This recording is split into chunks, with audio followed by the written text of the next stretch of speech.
অত্যাচার করেছে। আমি এখান থেকে দাঁড়িয়ে আপনাদেরকে ভাবাবো, আপনাদেরকে ভাবতে বলবো যে আজ পরিস্থিতি কোথায় যাচ্ছে।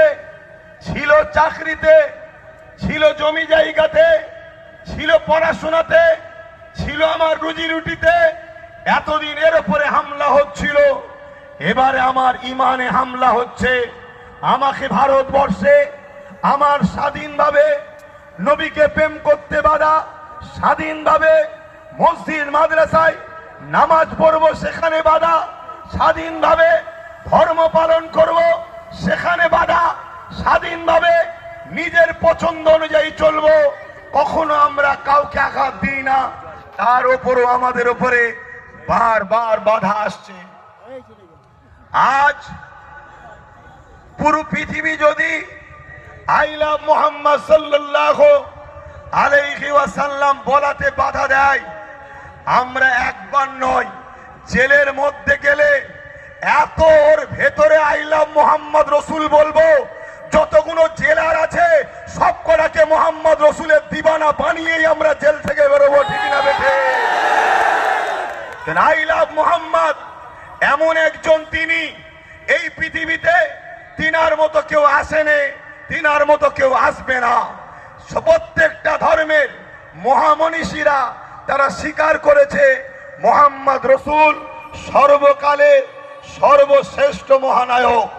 কিন্তু আজ আমাদেরই ভুলের দরুন, আমাদেরই ভুল পদক্ষেপের দরুন আজ একটা অশুভ শক্তি 2014 থেকে ভারতবর্ষের আকাশেতে এক কালো মেঘের মতো, দেশের জন্য অভিশাপের মতো, দেশবাসীর জন্য অভিশাপের মতো আমার দেশের মাথায় বসে আছে।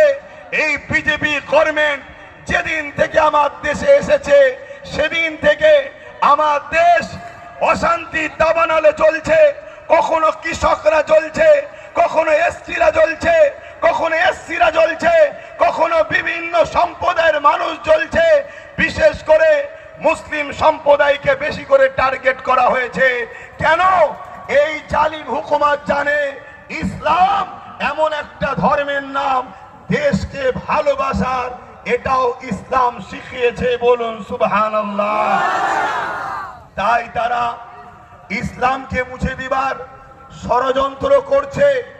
কিন্তু দুঃখের সাথে বলতে হয়, আমার কওমের ভাইরা আজও সজাগ নয়, আজও জেগে নাই, আজও আমার কওম ভিক্ষার আশায় বসে আছে।